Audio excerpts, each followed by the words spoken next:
YCP party ఓడిపోయి కష్టాల్లో ఉంటే, కొందరు నేతలు చేస్తున్న తీరు మాత్రం ఆ పార్టీకి, అలాగే వాళ్ళ క్యాడర్‌కి ఒక నైతిక స్థైర్యాన్ని అయితే దెబ్బతీస్తుంది. రీసెంట్‌గా ఏంటంటే, మనందరం చూసుకున్నట్టయితే దువ్వాడ ఇన్సిడెంట్. దువ్వాడ ఇన్సిడెంట్‌లో దువ్వాడ తన భార్యకి విడాకులు ఇవ్వాలనుకుంటూ అది కోర్టులో కేసు నడుస్తా ఉంది. అలాగే ఆయన ఇంకొక వ్యక్తితో రిలేషన్‌లో ఉన్నాడు.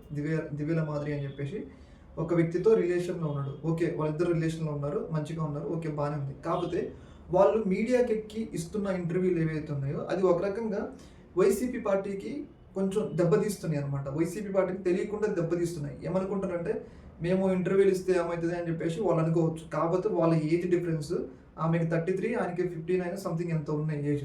అలాంటి వ్యక్తులు ఏదో ఒక యంగ్ కపుల్‌లాగా, పడుచు జంటలాగా వాళ్ళు అట్లా ఇంటర్వ్యూ ఇవ్వడం వల్ల ఏంటి అంటే, అది టోటల్‌గా ఏమైతుందంటే, అది వైసీపీ పార్టీకి నష్టం అయ్యేలాగా మారుతుందన్నమాట. అటు ఇతరులు గూడా వైసీపీ పార్టీ అంటే ఒక చులకన భావంగా మారే ప్రయత్నాలైతే జరుగుతా ఉన్నాయి.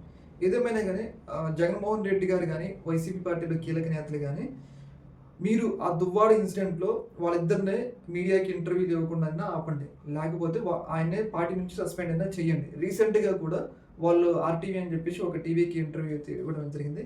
ఇలా ఇవ్వడం వల్ల ఏంటి అంటే, వాళ్ళు ఫేమస్ కావడం కోసం వాళ్ళు ఇస్తున్నారు. వాళ్ళు ఇండివిడ్యువల్‌గా వాళ్ళు ఏదో ఒక పార్టీకి సంబంధం లేకుండా వాళ్ళు ఇంటర్వ్యూ ఇస్తే ఎలాంటి ప్రాబ్లమ్ లేదు. ఏంటి అంటే ఎంతో కష్టపడి కార్యకర్తలు శ్రమిస్తున్న పార్టీలో ఉండి వాళ్ళ త్యాగాలు గుర్తించకుండా వీళ్ళు ఇచ్చేది ఏంటంటే ఆటోమేటిక్‌గా ఆ పార్టీ మీద తక్కువ భావన, ఒక చులకన భావన ఏర్పడే విధంగా చేస్తా ఉందన్నమాట.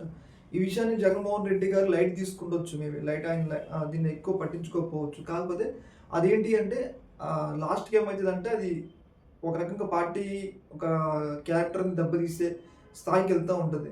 మీరు ఏమైనా ఉంటే ముందుగా దువ్వాడ యొక్క ఫ్యామిలీకి దువ్వాడ ఇన్సిడెంట్‌లో దివ్య మాదిరి గాని, ఆ దువ్వాడ శ్రీనివాస్ గాని వాళ్ళు మీడియాలకి ఇంటర్వ్యూలు ఇవ్వకుండా ఆపాలనేదే ఇక్కడ నేను చేయదలుచుకున్నాను. ఎందుకంటే అది ఆటోమేటిక్‌గా వైసీపీ పార్టీకి నష్టం. ఒక రకంగా వైసీపీ పార్టీకి పరువు పోయే విధంగా దువ్వాడ శ్రీనివాస్ అయితే ఇక్కడ క్లియర్‌గా ప్రయత్నిస్తున్నారనైతే ఇక్కడ తెలుస్తా ఉంది. ఈ యొక్క ఇష్యూ మీద మీ యొక్క అభిప్రాయం తెలియజేయండి. Okay madam. Thank you.